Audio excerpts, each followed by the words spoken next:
Please listen carefully. Hello, universe. Welcome to the Optimist Daily Update. I'm Summers McKay. And I'm Christy Jansen, and we are part of the team behind the Optimist Daily, making solutions the news. We bring you reader-funded solutions news every day in order to change the tenor of news media, social media, and the direction of your day to help us all get focused on solutions. 7 days a week, we publish positive news stories written by award-winning journalists and delivered online to your inbox and through our social channels. And also, we are sharing these solutions in a commute-worthy, walk-worthy, home office-worthy, someone else's home office-worthy, road trip-worthy podcast. Today is Monday, March 14th, 2022. Hello, Christy. How are you? Hey, Summers. I'm great. I'm great. It's spring. You know, we've got the whole time change thing to deal with, and you forgot about that, huh? Yeah, thanks for reminding me. Time change thing makes no sense to anyone anymore. I know. I'm just We saying. should change it. But Summers, so much in the world has changed in the last 2 years that it's hard to also think about actually changing this, although maybe it's a perfect time to make this change. You know, every year as an editorial team, like we have to make a choice to write about daylight savings time, because from a standpoint of every year people ask like, wait, why do we do this? So at the Optimist Daily, we always publish or republish an article explaining what daylight savings time is and what the historical references are.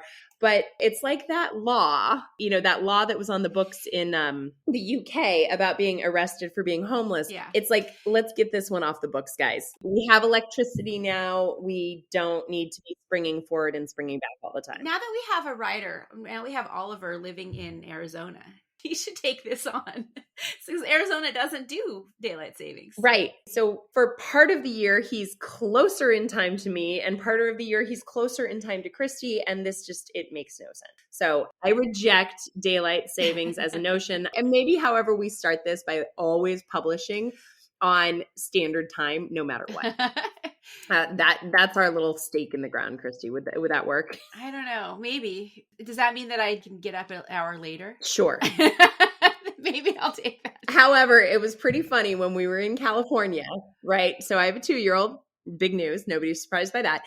That first day we were there, we kept her up. We moved her nap later, and she was a bit out of sorts and a bit emotional, but she was pretty good. And then we even kept her up until just like half an hour before her normal bedtime, right? But in the new time zone. And I was like, yes, then this way she's going to sleep into like half an hour before she normally wakes up in the new time zone.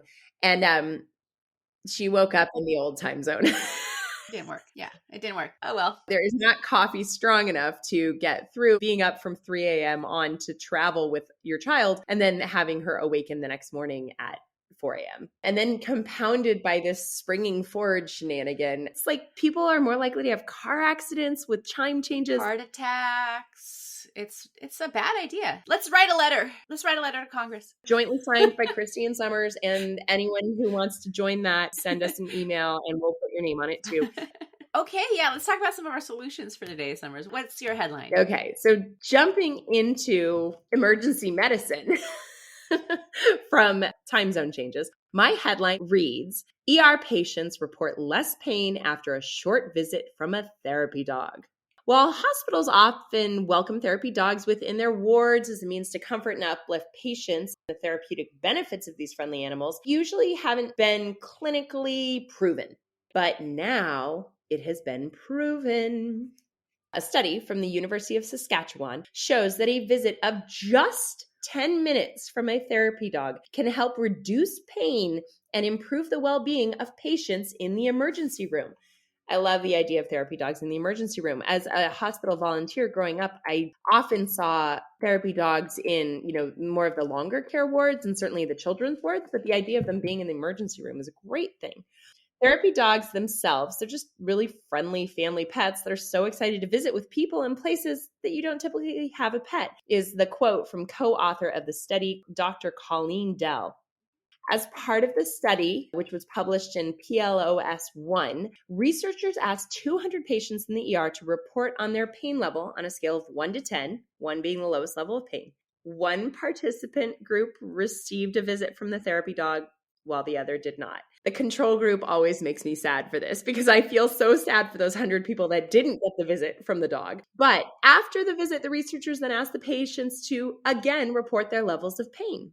Not shockingly, those who received a visit from the therapy dog reported lower levels of pain. And while these researchers clearly expected the results, what the study does is it's the first to prove the benefits. So finally, when you say, I need some therapy dog time, it's not just sage, right? It's actually something that's proven. Yeah. One thing I found interesting from this article was how it ties in with indigenous approaches to health, that this has actually long been known or practiced more in sort of those indigenous holistic styles of healthcare. So I thought that was interesting. Yeah, I think that it is the merging of indigenous and early wisdom and contemporary science that come together to create health. And knowing that our psychological lift from interacting with animals is so substantial that it can alleviate pain is just an affirmation to all of us dog people that that's just fine, or cat people, although I don't think an emergency room is probably a great place for a cat. Dogs have been used, by the way, because of their ability to sniff out different diseases. Mm-hmm. They can actually be a great diagnostic tool or a diagnostic aid. In medieval times, I think they would use dogs in that way to find like rot or wounds that were not healing properly. Yeah, the septic smell, they're able to sense it. Yeah. Someday when I retire, I'm going to just get a really good dog and visit ERs. I like that. In about 30 years. Well, speaking of old stuff turning out to be really great in terms of the future, my article is about peatlands, that boggy carbon sink, which turns out is actually pretty worthwhile. My headline reads, Peatlands, a boggy carbon sink absolutely worth saving. And you may not know what a peatland is, but basically it's a mossy, wet mass that it's a part of a land area or an environment that is boggy, wet, soggy. You can't build on it. You can't hardly walk on it. You can't grow crops on it. It's stagnant. It's mosquito ridden. It smells bad. It's, been known to be a sort of a suspect area. But what we've used it for traditionally in the past is burning the peat. That dirt is very full of energy. If you dig it up and burn it, it produces a lot of warmth and heat and light. It's kind of like coal that's not quite coal. Exactly. It's because of the density and all of the stuff that's in it. It's basically like earth trash. Earth trash, exactly. And it's used in creating whiskey, Scotch whiskey, using the peat to heat the barley, gives the drink its smoky flavor. So you were saying earlier before we started recording that you really don't like Scotch. It's too peaty. I don't love Scotch. My husband is like a super fan of incredibly peaty Scotch. There's one maker that he adores, and I just I smell the bottle and I can't. It can't deal. They've spent the last 50, 100 years trying to get rid of peatlands because they're trying to reclaim that land for agriculture, for building, and getting rid of the mosquitoes. Turns out that may be a mistake because the world's peatlands store twice as much carbon as all of the world's forests combined. Wow. Yeah, that is a big number. Peatlands are made up of thousands of years of moss piled up on top of each other. And because all of these areas are so wet that even plants and shrubs that died a very long time ago don't fully decompose, which means that they're not releasing their carbon. Even people from ancient times walking across peatlands that get stuck and bogged down there, they've found mummies in the peat. They've found ancient carts in the peat. And as an archaeology student, that was always such an interesting area of the world to explore. I mean, they really are like earth landfills. They are earth landfills. Things don't decompose, kind of like in a very dry desert, things don't decompose. Or underneath 1,000 feet of freezing water where there's no bacteria, things don't decompose. For thousands of years, people have been burning peat because it's a great fuel. In the last few decades, a lot of peatlands in Holland, in Britain, in Canada, and Indonesia have been drained, and that peat has been harvested to use for fuel. But what that's also done is it's released all of that stored carbon into the atmosphere. And finally, now conservationists are starting to wake up and realize what a loss that is. So there's a new movement to save the peatland.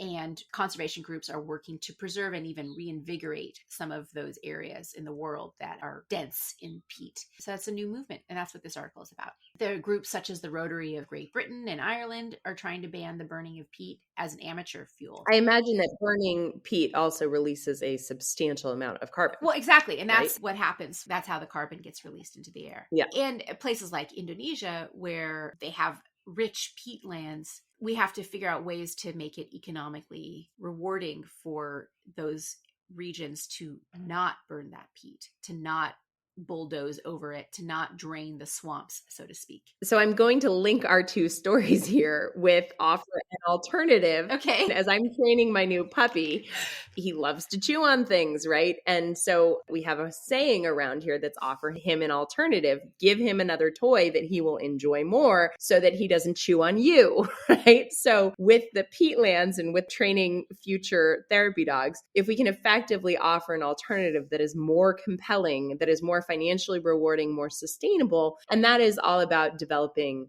a solution in these areas as opposed to just saying, don't do that anymore. And in some of the agroforestry stories we've talked about, instead of harvesting the trees, giving those local people in the area, employing them to benefit the forest, this is a perfect opportunity to really develop a whole new industry. It is. And there's movements like here in the United States doing things like carbon farming or carbon ranching, where you're using techniques that build the soil to absorb more carbon. And in doing that, you get credits or you get payments from using that kind of an approach to your agriculture, your horticulture, because sometimes it's more expensive to do those kinds of techniques. But maybe there should be a payment, a benefit for preserving carbon sinks like these peat forests, whether we can do that on an international level and come together to basically pay the government of Indonesia to not develop those lands. Right. And then that money has to go to the people who would be impacted in their daily lives. Right. I mean, that's probably idealistic of me, but that's what I idealistic with a solutions focus. That is what we offer at the Optimist Daily, right? We find the problems and then we ask, what is the solution? I know. That's what we are.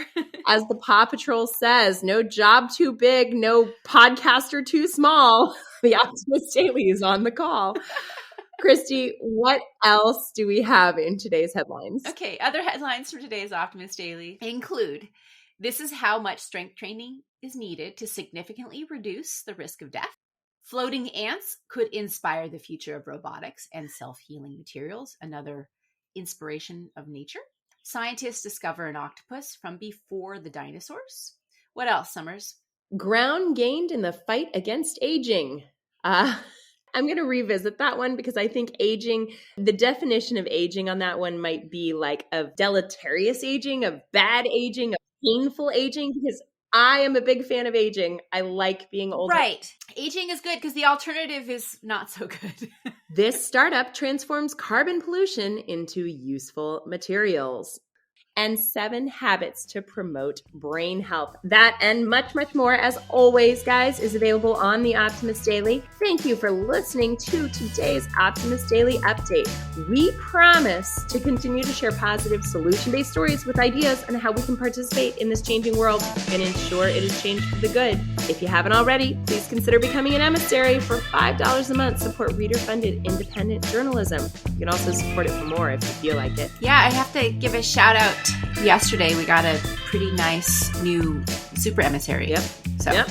Welcome to our super emissaries. We should do a super emissary podcast, like interview all of them. We should, a special podcast. One of our super emissaries really was integral in helping us frame and identify how we were going to discuss the Ukraine conflict and continue to offer solutions for helping this war in Ukraine. So our super emissaries really do weigh into our editorial experience because many of them bring a lot of wisdom and spend a lot of time in this content. So we're really grateful. And we're really grateful for all of our emissaries and all of our listeners. Share us on social media, guys. You know where to find us. You know where to tell your friends to find us. And we'll be back tomorrow with more solutions.